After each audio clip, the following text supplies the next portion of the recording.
most of the time talaga, pag nagkikita kami, pinag-uusapan namin anak namin kasi pareho kami ng anak ng edad eh. So yun yung mga sinishare namin dalawa bilang nanay at nanay siya.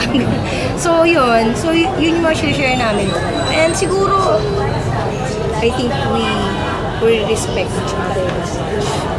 Talagang,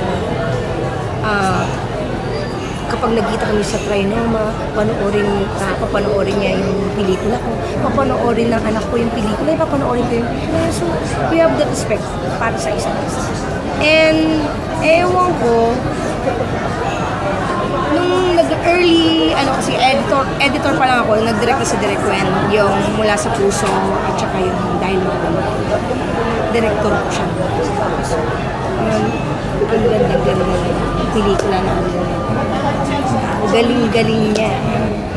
After that kasi, nung nag-direct na ako, hindi na ako nakapag-edit. So, hindi niya na ako kinukuhang editor. Pero yun, those were my earlier works na editor. But for sure, proud sa'yo si Direk Wen na dahil nakatrabaho ka niyo as editor tapos director pa.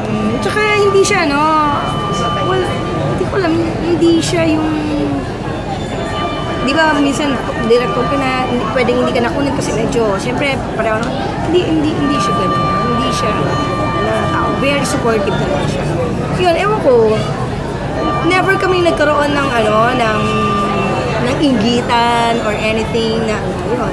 So tuwing nagkikita kaming dalawa talaga happy and siguro we share the same group of friends.